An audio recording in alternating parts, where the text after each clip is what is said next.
toute chose, j'aimerais rendre honneur au pasteur de l'église de Nivelles, pasteur Noroy, et le remercier pour son invitation. Et aussi à vous tous de votre présence, parce que je viens ici pour vous bénir, mais vous allez me bénir aussi. Amen. Amen. Amen. Donc nous allons nous lever, nous allons lire la parole de Dieu.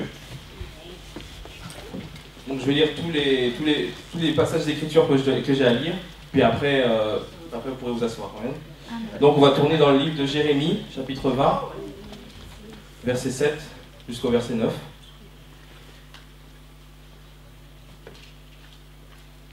Donc je commence la lecture. Tu m'as persuadé, Éternel, et je me suis laissé persuader. Tu m'as saisi, tu m'as vaincu. Et je suis chaque jour un objet de raillerie. Tout le monde se moque de moi. Car toutes les fois que je parle, il faut que je crie. Que je crie à la violence, à l'oppression. Et la parole de l'Éternel est pour moi un sujet d'opprobre, de riser chaque jour. Verset 9.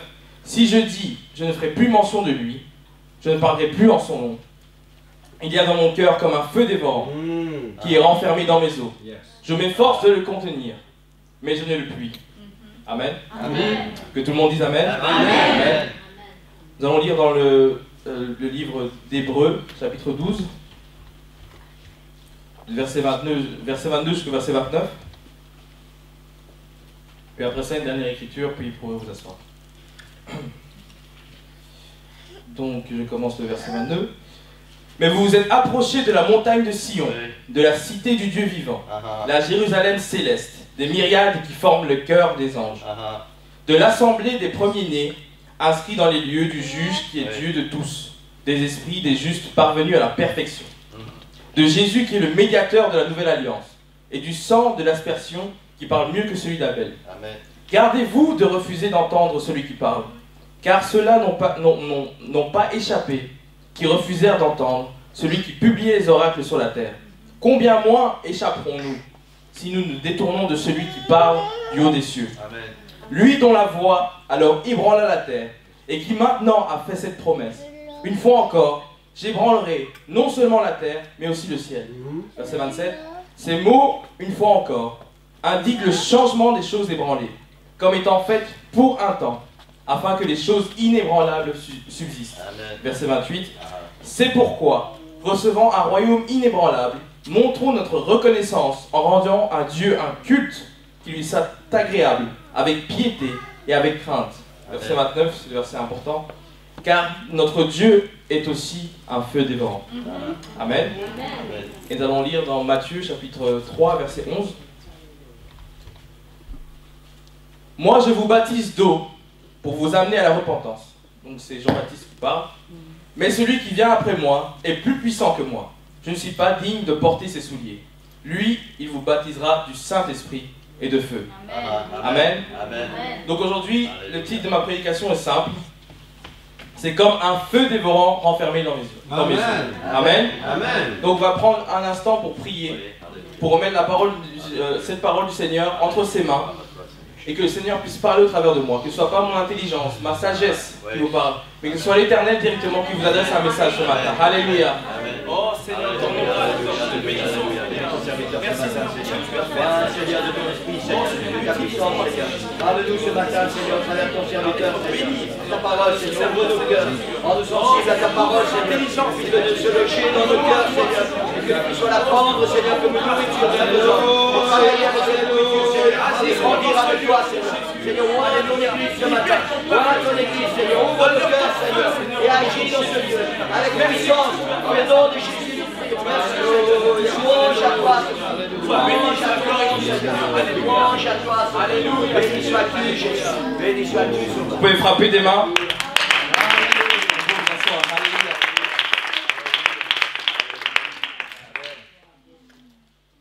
Donc dans la Bible, le feu est souvent associé à Dieu. Que ce soit dans les manifestations, comme dans le buisson ardent par exemple, ou même comme un signe de puissance. Le feu du ciel qui consuma l'offrande du prophète Élie. Et en fait, la puissance destructrice de Dieu est souvent représentée par le feu. Et si on avait laissé 5 minutes en plus au pasteur Noroy, il aurait pressé mon message. Et il n'a même pas vu. Donc c'est le Seigneur qui confirme sa parole. Amen. Amen. Et il faut se dire que le feu dans la Bible est utilisé pour représenter la puissance purificatrice de Dieu. Amen. Donc comme il est dit dans le livre d'Apocalypse, achetez de moi de l'or éprouvé par le feu. Amen. Dans le livre de l'Apocalypse, les yeux du Seigneur sont comparés à des flammes de feu. Amen. Et on trouve de nombreuses fois le mot feu associé à des tas de choses dans la parole de Dieu. Mais aujourd'hui, nous allons prendre le temps de parler de ce feu. De celui que ressentit le prophète Jérémie. Amen. On va voir comment on peut relier les 3 passages que nous avons lus, que j'ai lus. J'espère que vous l'avez lu aussi. Amen. Et nous passerons ensuite à la pratique. Parce que la parole de Dieu, c'est une belle chose. Parce que non seulement ça nous montre la théorie, mais quand on la met en pratique, c'est ça qui change nos vies. Amen. Amen. Donc tout d'abord, que tout le monde dise le feu. Le feu. On dirait que vous n'y croyez pas ce matin. Parce que je ne vous ai pas bien entendu ici. Que tout le monde dise le feu. Le feu. Amen. Amen. Voilà, là j'ai une église. Amen. Amen. Donc il y a dans mon cœur comme un feu dévorant, renfermé dans mes os. Alléluia. Et donc le feu dont Jérémie parlait, dont le prophète Jérémie parlait, peut nous faire penser au Saint-Esprit, à la passion qui brûlait à l'intérieur de lui. Il s'est sûrement dit en lui-même, à un moment donné, je vais arrêter de parler de Dieu. Parce que les gens se moquent de moi. Je parle de ta parole, Seigneur, je proclame ta parole. Je dis aux gens qui doivent changer ceci, cela, qui doivent se repentir. Mais ils se moquent de moi. Et des fois, ça nous arrive aussi. Lorsqu'on dit aux gens qu'on est chrétien, qu'on dit qu'on ne va pas faire certaines choses, qu'on va s'abstenir de certaines boissons, qu'on va à l'église le dimanche matin, c'est là que les railleries commencent. C'est là que les gens veulent nous faire douter de notre foi. Est-ce que ça sert vraiment à quelque chose? Pourquoi fais-tu cela? Mais personne d'autre ne le fait. À l'époque, ça avait du sens. Parce que, on va dire que les gens, quand ils allaient à l'église, surtout à l'église catholique, c'était dans des grandes églises, beaucoup de personnes y allaient, c'était quelque chose de culturel. Et c'était mal vu même de ne pas y aller. Et maintenant, quand vous dites, je fais partie de l'église pentecôtiste, apostolique, on croit au Saint-Esprit, on croit au miracle, on croit en ce que Dieu peut faire. Les gens de ce monde vous regardent, mais t'es un peu déconnecté, toi. Amen. Et donc il y a un feu qui doit brûler à l'intérieur de nous. Et pas seulement le jour de la Pentecôte, mais tous les jours de notre vie. Et il faut que ce feu soit tellement fort qu'il ait le contrôle sur nos désirs charnels. Parce que le prophète Jérémie est arrivé à un point où il ne voulait plus. Il ne voulait plus servir le Seigneur. Il dit non Seigneur, je ne veux plus parler, je ne veux plus parler en ton nom. Je ne veux plus exercer en tant que prophète. Mais à chaque fois qu'il arrivait à ces moments de doute, ce moment où il allait trébucher, où il allait sortir de son appel, il y avait ce feu à l'intérieur de lui qui brûlait. Il était consumé de l'intérieur. Amen. Et c'est ce feu-là qui doit brûler à l'intérieur de lui. Amen. C'est ce feu qui a permis aux apôtres d'accomplir leur mission. C'est ce feu qui a permis à tous les serviteurs de Dieu, durant toute l'histoire, de pouvoir accomplir leur mission, la mission que Dieu leur avait donnée. Marcher dans leur appel. Amen. Ce feu a rendu possible la prédication de l'évangile partout en Europe, partout dans le monde. C'est grâce à ce feu qui a survécu. Amen. Et donc si vous n'avez pas encore ce feu ce matin, je voudrais vraiment vous inviter à l'avoir. Je voudrais qu'à travers des paroles que je vais dire, que vous ayez envie d'activer ce feu à l'intérieur de vous. Parce que lorsque vous aurez ce feu qui va brûler à l'intérieur de vous, non seulement à l'intérieur, il n'y aura plus rien qui va vous dissuader de prendre les bonnes décisions, les bons choix pour marcher avec le Seigneur. Mais en plus, le monde extérieur ne pourra pas vous arrêter. L'ennemi n'aura pas de pouvoir sur vous. Vous aurez la victoire. Est-ce que vous y croyez? Amen. Prendre la décision de se faire baptiser dans le nom de Jésus. Donner sa vie à Jésus. Marcher avec Jésus chaque jour. Pas seulement que ce soit une expérience d'un jour, mais que ce soit quelque chose qu'on vive au jour le jour, que ça fasse partie de notre quotidien, qu'on ait le Seigneur dans nos pensées, qu'on remette nos journées dans les mains du Seigneur, qu'on remette nos vies entre les mains du Seigneur, celles de nos proches, et qu'on ait cette approche, cette manière de voir différente, qu'on soit un peu décalé des gens de ce monde, qui planifient tout de A à Z. J'en suis sûr que vous connaissez beaucoup de personnes qui vous disent dans 5 ans, moi je vais faire ça, dans 10 ans je vais faire ça, nanana. Ils ont tout leur planning, ou au moins ce qu'ils veulent faire. Mais nous, on ne peut pas agir comme ça de manière libre. Parce que le Seigneur, c'est le Seigneur qui guide nos pas. Amen. Donc même si nous avons des projets, il faut les soumettre au Seigneur. Et c'est lui qui va nous guider vers le meilleur chemin. Vers le chemin qui lui plaise, vers le chemin agréable. Alléluia. Et lorsqu'on lutte dans nos vies, lorsqu'il y a certaines choses qui se passent, et qu'on ne se sent pas à l'aise, qu'on fait face à des problèmes, à des moments très difficiles, il n'y a qu'une chose qui va pousser le Seigneur à agir dans nos vies. C'est pas le fait qu'on soit dans la tradition. Ce n'est pas le fait qu'on se dise qu'on vit un peu mieux que les autres. Ma justice, Seigneur, regarde comment je suis juste. Donc le Seigneur va agir parce que je suis juste. Je fais tout ce qu'il me demande de faire. Je prie nombre de fois par jour. Je fais ce qu'il faut. Je viens à l'église le dimanche matin pour la prière, même pas seulement pour la réunion. Seigneur, je suis là. Je pourrais même laver les pieds du pasteur. Seigneur, regarde-moi, Seigneur. Je fais tout ce que tu veux. Mais la seule chose en fait qui va pousser le Seigneur à agir, ce ne sont pas seulement vos actes, mais en fait c'est votre foi. Amen. Amen. Parce que sans la foi, il est impossible de lui plaire. Ouais, Amen. Amen. C'est la foi en fait qui fait craquer le Seigneur. Ouais. Pour certaines personnes, ça sera peut-être la gentillesse, la nourriture, l'argent. Mais ce qui bouge le Seigneur, ce qui se dit, je dois intervenir, c'est quand il voit la foi de ses enfants. C'est quand il se dit, ah là mon enfant, là il a vraiment besoin de moi. Et il est sûr que je vais intervenir. Parce que des fois on doute, on se dit, oh, est-ce que le Seigneur va vraiment faire quelque chose pour moi? Est-ce que j'en vaux la peine?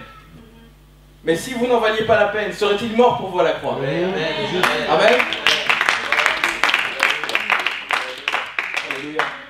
Donc aujourd'hui, si vous voulez toucher le bord de son vêtement, si vous voulez prendre le Seigneur, vous voulez repartir chez vous changé, il va falloir que vous mettiez votre foi en action. Amen.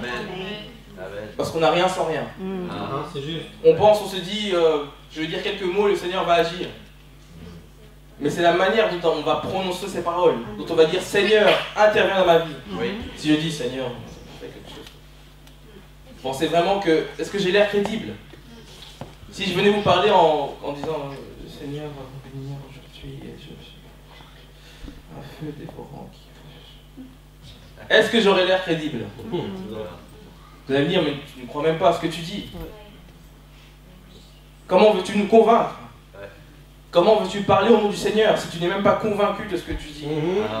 Amen. Exactement. Il faut mettre sa foi en action. Amen. Oui. Amen. Et je veux encourager quelqu'un ce matin à ne pas abandonner, Amen. À persévérer, parce que le salut du Seigneur est proche. Amen. Amen. Amen. Battez-vous jusqu'à son retour. Amen. Amen. Le monde ne nous fera pas de cadeau. Mais sachez qu'en Jésus, nous sommes victorieux. Amen. Parce que toute chose concourt au bien de ceux qui aiment Dieu. Amen. Alléluia. Frappez des mains pour le Seigneur. Alléluia.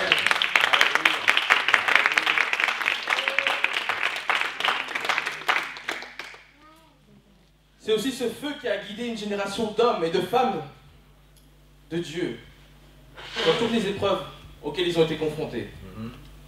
Cette passion pour le Seigneur les a amenés à expérimenter de grandes choses. Leurs vies n'ont pas toujours été faciles. Je suis sûr que si vous parlez aux anciens de cette église, ils vont vous dire que leur vie n'a pas été facile. La vie n'est pas un long fleuve tranquille parce qu'on connaît le Seigneur. Et c'est ce que ce monde, des fois, certains courants du christianisme essayent de nous faire penser. Que comme qu'on connaît Dieu et que sa grâce est tellement immense, eh ben, nous n'aurons plus de problèmes. Nous vivrons une vie tranquille. Mais où serait le mérite alors? Où serait le mérite de dire j'ai vécu toute ma vie pour Christ? Si lorsque on donne notre vie à Christ, on n'a plus rien. On n'a plus rien, on n'a plus aucune lutte, on n'a plus aucun problème. Où serait l'épreuve de notre foi? Comment est-ce que Dieu pourrait intervenir dans nos vies? Si on peut juste se dire, ok, j'ai juste fait ce que j'avais à faire, A plus B plus C, et ok, j'arrive, je me présente, peinard, jusqu'à ce que le Seigneur revienne. C'est pas comme ça que ça marche, amen. Connaître Jésus ne garantit pas la belle vie. Nous n'avons pas ce privilège par rapport aux non-croyants. Ne croyez pas cela. Parce que le Seigneur fait lever le soleil sur les bons et sur les méchants. Il fait pleuvoir sur les justes et les injustes. Amen. La seule différence, c'est que Jésus ne vous laissera jamais. Il sera toujours là. Peu importe ce par quoi vous passez, il sera toujours là. Dans votre tribulation, il sera là. Lorsque vous partez à travers le feu, il sera là. Amen. Alléluia. Il est toujours présent. Peu importe l'endroit où vous vous trouvez. Amen. Accroche-toi au Seigneur. Accroche-toi au Seigneur ce matin et tu ne le regretteras pas. Alléluia. Amen. Et donc comment se fait-il qu'un jeune homme comme moi, je suis un jeune homme quand même, un jeune homme de 25 ans, vous parle de manière si passionnée du feu de Dieu, de la manière dont il faut s'accrocher à Dieu? Et bien je vais vous dire pourquoi. Parce que je pense que la plupart d'entre vous ne me connaissez pas personnellement, ni connaissent mon témoignage. Et donc je vais le partager de manière assez courte, pour pas vous endormir, mais pour que vous sachiez d'où je viens. Donc il faut savoir que je viens d'une famille nombreuse. Nous sommes 4 enfants. Donc j'ai un frère, 2 sœurs. Je suis presque né en Belgique, si on peut dire comme ça. Je suis arrivé en Belgique, j'avais même pas 1 an. Donc j'ai connu ce pays toute ma vie. Donc mon père n'était pas très croyant. Ma mère était croyante, vraiment fervente, mais elle était catholique. Et donc elle a toujours été vraiment dans la prière, toujours passé du temps à la prière, déjà en étant catholique. Et elle a toujours eu cette faim de Dieu. Elle sentait à un moment donné que ce qu'elle connaissait, ce qu'elle avait, n'était pas assez. Et donc elle recherchait. Elle disait, le Seigneur doit être plus que ça. C'est plus qu'un chapelet. C'est plus que certaines prières que je récite. C'est plus que toutes ces traditions. Et donc elle a commencé à chercher. Elle s'est dit, ok, il faut que je voie ailleurs. Elle est allée dans les églises charismatiques, donc qui sont un peu, on va dire, entre catholiques et les églises évangéliques, protestantes, pentecôtistes. Et là aussi, elle n'était pas satisfaite. Il y avait quelque chose qui n'allait pas. Et donc elle nous amenait avec elle, bien sûr. Et donc on allait d'église en église. Et puis après, à peu près, il y a presque 16 ans maintenant, le 4 juin 2000, nous sommes arrivés à l'église Le Rocher à Bruxelles, qui est mon église actuelle. Et on est arrivé là, j'ai dit, oh, moi j'ai vu la réunion, en tant futur ancien catholique, j'étais un peu choqué. Parce que quand on arrive dans une église pentecôtiste, il y a le feu, il y a quelque chose de différent. Vous voyez que les gens sont plus libres dans l'adoration. Bien sûr, il y a un certain programme, mais le Seigneur peut prendre le contrôle à tout moment. Et donc, vous voyez, la réunion est plus libre. Les gens sont plus libres. Il y a des gens qui sautent, il y a des gens qui crient, il y a des gens qui frappent des mains, qui ont vraiment cette vie. Et je me souviens encore, cette image qui m'a toujours choqué, c'était, pas choqué, non, qui a retenu mon attention, si je puis dire. C'était le frère d'Élie, qui avait tellement d'énergie. Lorsqu'il fallait louer le Seigneur, lorsqu'il fallait prier pour les gens, il avait une telle énergie, tellement vif. Et il était là, il avait ses mouvements, mais je ne vais pas les faire parce que je suis filmé. Mais en tout cas, ça m'avait vraiment retenu mon attention. J'ai dit, mais comment on peut faire ça dans une église? Et je n'avais pas encore compris ce concept de la liberté. De la liberté qu'on a en Christ. C'est pour ça que lorsqu'on est dans la présence du Seigneur, lorsqu'on loue le Seigneur, il faut que ce soit fait de manière expressive. Parce que vous lui montrez la reconnaissance que vous avez envers lui. Vous lui montrez, je lui dis, Seigneur, merci pour ce que tu as fait pour moi. Et peu importe si les gens pensent que je suis fou, peu importe la manière dont les gens vont me regarder, je sais, Seigneur, je sais pourquoi je le fais. Parce que je te loue, je t'adore, Seigneur. Je te remercie pour ce que tu as fait dans ma vie. Amen. Et donc, à ce moment-là, tout allait bien. J'avais déjà perdu mon père, plus jeune. Et en 2004, c'est là qu'il y a eu un tournant dans ma vie. On était 4 enfants qui perdent leur maman, qui était une chrétienne fervente. Et c'est à ce moment-là que c'était le plus dur pour nous.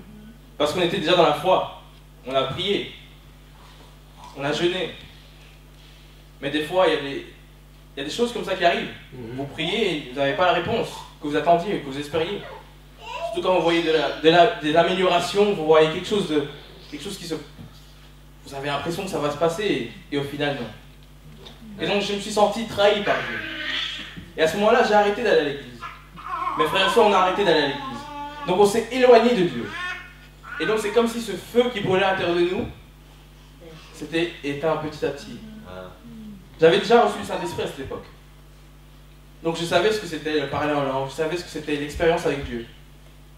Mais à un moment, des fois, dans la vie, il y a des coups, vous recevez comme des coups de massue. Et vous vous dites, mais que puis-je faire? Où es-tu, Seigneur? Où es-tu, Seigneur? Où te caches-tu, Seigneur? Et c'est à ce moment-là, on ne ressent plus la présence du Seigneur. Mais ce n'est pas pour autant qu'il n'est plus là. Amen. Amen. Et donc si l'histoire s'arrêtait là, ça aurait pu être un drame. Malheureusement, ça s'est produit. Mais heureusement que le Seigneur m'a toujours gardé auprès de lui. Amen. Il a toujours tenu nos vies entre ses mains. Parce que 2 ans après, ça m'a pris, on va dire, 1 an et demi, mais vraiment pour redevenir fidèle 2 ans, ça m'a pris à peu près 2 ans, ça nous a pris 2 ans, pour revenir à l'église, reconsacrer nos vies au Seigneur. Et comprendre que nous sommes en fait les héritiers des sacrifices que notre mère a dû faire. Se dire être reconnaissant envers les parents, envers les personnes qui nous ont aidés dans notre vie, à être les personnes que nous sommes aujourd'hui. Comprendre que ma mère avait fait sa partie du boulot, elle avait accompli sa mission, et donc elle pouvait rejoindre le Seigneur. Et ça demande la maturité. Et c'est là qu'on comprend, qu'on se dit, le Seigneur était toujours là. Il avait prévu chaque chose. Et il sait pourquoi il nous avait amenés dans cette église. Parce que j'y suis encore. Amen. Et il sait pourquoi vous êtes dans cette église. Amen. Et vous êtes encore là ce matin. Amen. Et aujourd'hui, c'est une occasion pour vous d'avoir ce feu à l'intérieur de vous, qui soit ravivé. Amen. Ravivez les flammes, faites-les brûler. Parce que le Seigneur, c'est ce qu'il veut pour vos vies. Amen. Il ne veut pas que vous ayez une vie chrétienne ennuyante. Il ne veut pas que vous soyez là, je vais à l'église, voilà. Mais il veut que vous soyez totalement passionnés pour lui. Amen. Il veut que vous ayez ce feu qui brûle à l'intérieur de vous. Alléluia. Et si je suis reconnaissant envers ma mère pour ce qu'elle a fait pour nous, à combien plus forte raison ne dois-je pas être reconnaissant envers le Seigneur, qui a donné sa vie pour moi, qui a apporté mes péchés sur la croix, qui m'a libéré de la malédiction du péché, qui m'a réconcilié avec lui-même. Nous ne devons jamais l'oublier. Lorsqu'on est dans le Seigneur, des fois on prend cela pour acquis. On se dit, oh, voilà, c'est ce qu'il a fait, le Seigneur voulait le faire, je ne l'ai pas forcé. Mais il ne faut jamais le prendre pour acquis. Parce que c'est un innocent, Dieu, déjà qui est Dieu, qui se condamne pour nous, pour que nous ayons la vie, pour que nous ayons le salut, pour que nous soyons délivrés, pour que nous soyons restaurés, pour que nous soyons guéris.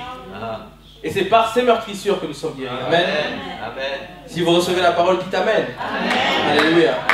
Amen. On pourrait aussi parler de l'aspect naturel du feu. Vous savez que le feu a révolutionné l'humanité, l'histoire de l'humanité.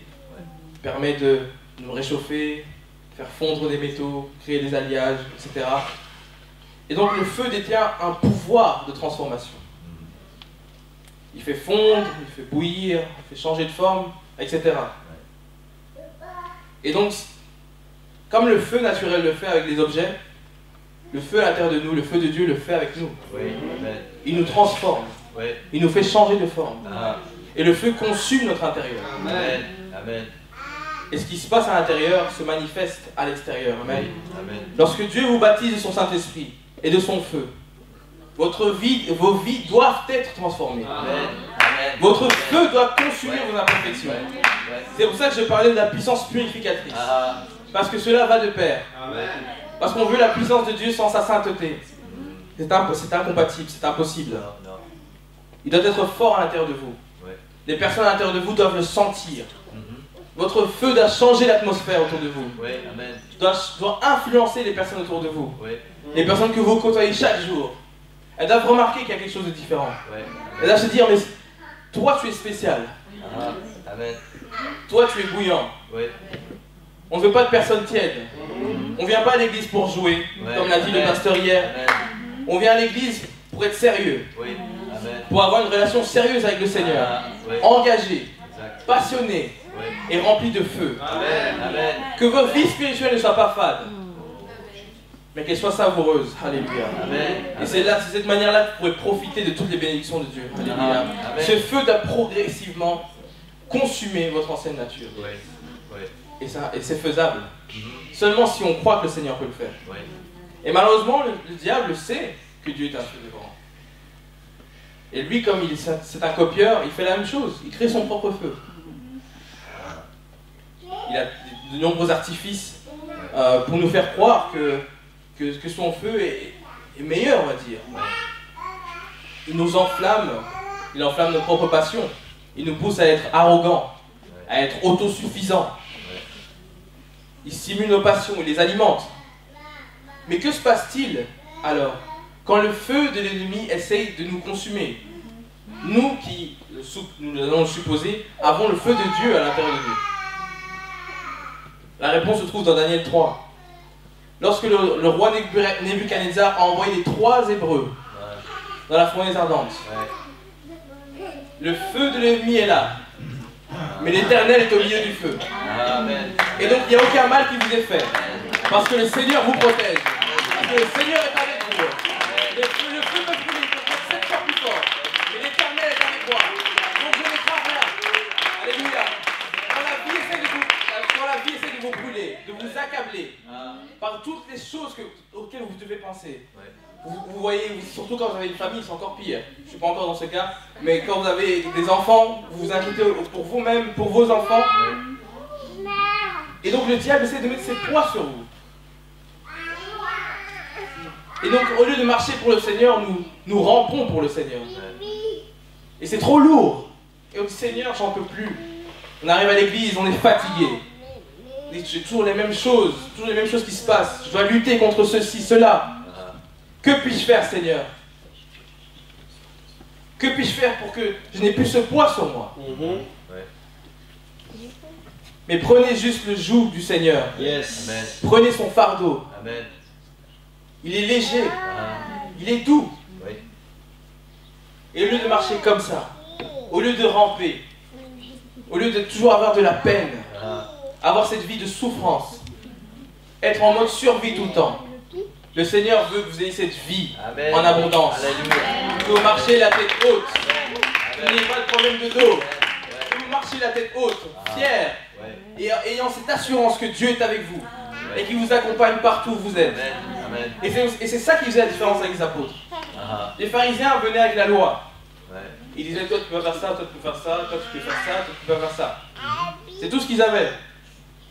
Mais les apôtres, eux ils marchaient avec l'assurance que Dieu était avec eux. Amen. Et c'est là que Jésus confirmait par son esprit les miracles, confirmait sa parole. Amen. Et c'est ce qu'il va faire ce matin si vous le croyez. Alléluia. Dites Amen si vous le croyez. Alléluia. Donc ne laissez pas l'ennemi vous berner. Dieu vous a racheté. Il vous a racheté par son sang. Vous lui appartenez. Amen. Alléluia. Donc vous êtes libre dans le nom de Jésus. Amen. Le péché n'a plus de pouvoir sur vous. Yes. Amen. Amen. Est-ce que vous le croyez vraiment? Amen. Ou est-ce que je parle aux 4 murs? Qu'est-ce qui me prouve que vous le croyez? C'est pour ça qu'il faut mettre la foi en action. Amen. Amen. Servir Dieu nous amène toujours à la victoire. Amen. Les moments seront difficiles des fois. Et vous serez découragé.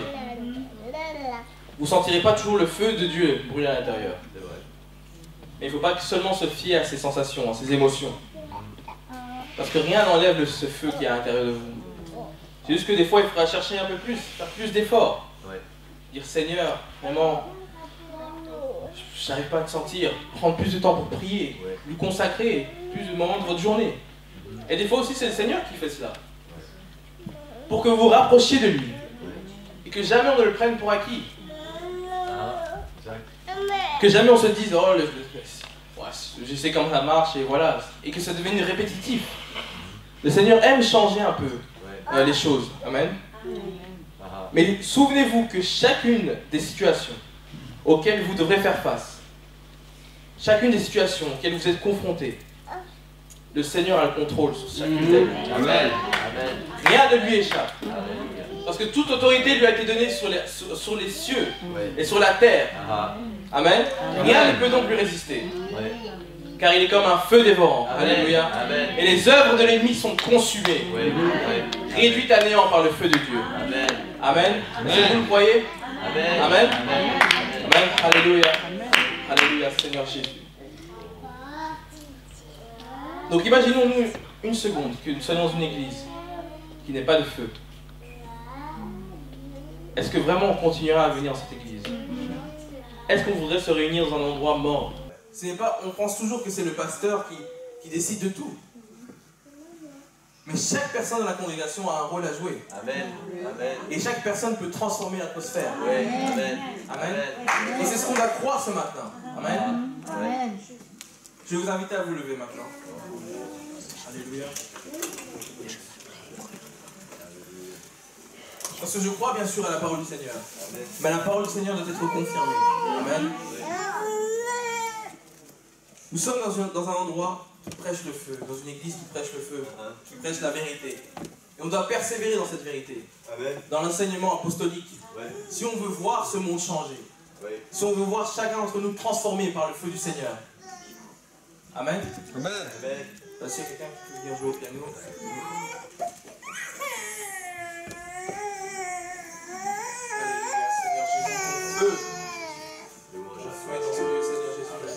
Le Seigneur est comme un feu dévorant. Alléluia. Amen. Donc j'aimerais m'adresser à deux sortes de personnes. Quand je prêche, j'essaie toujours à chaque fois de prendre en compte l'ensemble de la congrégation. Même si des fois c'est pas facile. Mais j'aimerais m'adresser aux personnes qui pensent qu'elles n'ont pas ce feu à l'intérieur. Qui se disent, j'aimerais savoir ce dont tu parles, frère Arthur. Et donc si vous voulez ce feu aujourd'hui, le Seigneur est disponible. Amen. Et il veut que vous l'ayez.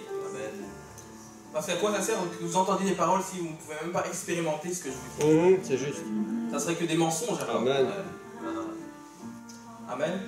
Donc si vous pensez que vous n'avez pas ce feu aujourd'hui, si vous vous dites mais je ne sais pas de quoi il parle, ou j'aimerais savoir de quoi il parle, approchez-vous et le Seigneur va vous donner ce feu. Amen. Mais j'aimerais aussi m'adresser aux personnes qui sont là à l'église depuis longtemps, qui ont vécu avec le Seigneur depuis de nombreuses années, mais qui ont récemment, pour diverses raisons, ont ce sentiment que le feu a disparu, que leur feu qu'ils ne ressentent plus cette même passion qu'ils avaient pour le Seigneur, et qu'on sent un peu qu'on fait les choses pour le Seigneur mécaniquement. On se dit ok, je vais faire ceci, cela, mais il n'y a plus vraiment de passion à l'intérieur. Et donc j'aimerais aussi inviter ces personnes, et que ces personnes viennent à l'autel. Nous allons prier dans le nom du Seigneur. Et vous allez ressentir ce feu. Alléluia. Parce que je ne suis pas venu juste pour vous apporter un beau message bien préparé. Mais je suis venu pour aussi que le Seigneur démontre sa puissance. Amen. Pour que vous ayez ce feu dont je parle. Alléluia. Amen. Sinon à quoi cela sert? Je ne viens pas pour qu'on me fasse des éloges. Qu'on me dise oh Arthur ci, Arthur cela. Personnellement, je m'en fiche. Je veux juste que l'Esprit de Dieu agisse dans vos vies. Et c'est pour cette raison que je me suis préparé. Depuis des semaines que je sais que je dois venir ici. Et le Seigneur me fait prendre un chemin différent de ce que j'avais planifié. Mais il faut écouter l'Esprit, il faut se soumettre à Dieu. La clé dans la vie du chrétien, pour recevoir le feu, pour réussir sa vie spirituelle, c'est de s'abandonner à Dieu. Lorsqu'on comprend que nous devons dépendre de Dieu complètement, nous devons lui remettre chaque chose entre ses mains, que par notre propre puissance, nous sommes incapables de faire quoi que ce soit. Parce que même les choses les plus insignifiantes que nous faisons, c'est le Seigneur qui nous donne la possibilité de le faire. C'est lui qui nous permet de le faire. Amen. Donc j'ai appelé deux types de personnes. Amen. Et si aussi vous vous sentez un peu moins concerné par ce que j'ai dit, mais que vous avez besoin de guérison, de restauration, de délivrance, le Seigneur est là aussi pour ça. Amen. Amen. Et donc n'hésitez pas à vous approcher. Amen. Faites ce pas de foi. Alléluia. Parce que le Seigneur veut agir ce matin. Mais trouvera-t-il de la foi pour faire ce qu'il veut faire? Amen. Alléluia. Seigneur Jésus, te glorifions, Seigneur. Alléluia. Alléluia, Seigneur Jésus. Et des fois, on a un peu honte de venir au Seigneur. On se dit, des fois, si on regarde des gens qui nous empêchent de nous approcher de sa présence. Ou des fois, on a peur du qu'en dira-t-on. Qu'est-ce que va dire mon frère, ma soeur? Mais personnellement, ne faites pas attention à ce que vont dire les gens. On n'est pas là pour ça. Il y a des choses beaucoup plus importantes. Le Seigneur est dans ce lieu. Depuis qu'on a commencé la prière, la présence de Dieu était déjà là. Et si vous êtes assez sensible aujourd'hui, vous avez pu la ressentir. Amen. Amen. Et donc maintenant, il vous sera donné selon votre foi. Moi, je vais vous aider à prier, je vais prier avec vous. Mais Dieu va répondre à votre prière. Amen. Moi, je serai un soutien, je me mettrai d'accord avec vous. Je dirai Amen. Peu importe quelle est la requête. Le Seigneur est là pour ça aujourd'hui. Alléluia. N'ayez pas honte de vous présenter devant Dieu avec vos défauts. Même si vous avez fait des choses peu recommandables. Le Seigneur est là pour ça. Il veut vous pardonner. Et comme nous sommes le jour de la Pentecôte, si quelqu'un veut recevoir l'Esprit de Dieu, que cette personne aussi s'approche. Parce que nous allons prier pour ça aussi. Amen. Alléluia. Comme nous l'avons entendu hier, le fils de mon pasteur a reçu le Saint-Esprit, il n'a que 5 ans. Le Seigneur n'a pas de favoritisme. À partir du moment où il trouve un cœur qui est disposé à le servir, un cœur qui veut l'accepter, alors c'est là, il peut agir. S'il trouve de la foi dans ce lieu, et je sens déjà de la foi, je sens qu'il y a des attentes, et vous êtes venus avec peut-être le cœur lourd, mais faites en sorte de repartir avec le cœur léger ce matin. Parce que si vous n'êtes pas transformé à la fin de cette réunion, ce message n'aura servi à rien. Amen. Mais tout cela dépend de vous, de la manière dont vous le mettez en pratique. Alléluia. Seigneur Jésus, alléluia. En grâce, alléluia. Sois glorifié, Seigneur. Parce que proclamer la parole de Dieu, c'est bien. Mais la vivre, c'est encore mieux. Alléluia. Si on veut voir l'Esprit de Dieu agir, soyons concentrés maintenant. Alléluia. Cherchons sa présence. Alléluia. Vous n'avez pas besoin d'un prédicateur qui prie pour vous. Le Seigneur peut vous donner ce dont vous avez besoin maintenant. Alléluia. Oh Seigneur Jésus, sois glorifié. Élevez vos voix vers le Seigneur. Alléluia. Élevez vos voix. Alléluia. Il répondra à votre requête. Alléluia. Alléluia. Seigneur Jésus-Christ, sois glorifié, sois loué, Seigneur. Tu es le Dieu tout-puissant. Alléluia. Nous te cherchons, Seigneur. Alléluia. Oh Seigneur. Fais descendre ton feu, Seigneur. Fais descendre ton feu ce matin. Alléluia. Oh, nous te glorifions, Seigneur, Dieu tout-puissant. Alléluia. Tu es dans ce lieu, Seigneur. Oh, sois loué, Seigneur. Ton esprit dans ce lieu. Alléluia. Cherchez la face du Seigneur ce matin. Le Seigneur est là, Seigneur. Alléluia. Il va se laisser trouver. Alléluia. Seigneur Jésus. Oh, je glorifie, Seigneur. Alléluia. Oh,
Alléluia. J'aimerais que tout le monde vienne à l'hôtel. Parce que le jour de la Pentecôte, ils étaient tous d'un même accord. S'il vous plaît, venez. Venez si vous le pouvez. Alléluia. Et on va chacun prier les uns pour les autres. Alléluia. Alléluia. Nous sommes tous d'un même accord. Alléluia, Seigneur Jésus. Parce que le Seigneur est dans ce lieu. Comme je l'ai dit, peu importe si je viens prier pour vous ou pas, le Seigneur peut agir. Moi je ne suis qu'un vase, je ne suis qu'un instrument. Mais c'est l'Éternel qui bénit, c'est l'Éternel qui pourvoit, c'est l'Éternel qui restaure, c'est l'Éternel qui guérit. Alléluia. C'est lui qui va panser vos blessures. Alléluia. Oh, alléluia. Donc j'aimerais que vous priez les uns pour les autres. Alléluia. Mon frère, si tu le peux, peux-tu t'approcher? Ah, pas grave. Mais on va prier les uns pour les autres. On va prier les uns pour les autres maintenant, d'un même accord. Peu importe ce dont votre voisin a besoin. Le Seigneur sait ce dont vous avez besoin. Même si c'est un enfant qui prie pour vous. Il suffit que vous disiez Amen. Et que vous receviez ce que le Seigneur a pour vous ce matin. Alléluia, Seigneur Jésus. Alors que Sœur Cynthia va jouer au piano les chants que le Seigneur mettra sur son cœur, ressentez la présence du Seigneur. Alléluia. Vous allez prier pour le plus de personnes possible. Si vous avez un besoin spécifique, levez votre main bien haut pour que je puisse aussi venir prier pour vous. Alléluia. Mais sinon, votre voisin priera pour vous. Et vous recevrez ce dont vous avez besoin. Alléluia. Prions au nom de Jésus. Alléluia. Le Seigneur est capable. Et il va le faire. Alléluia.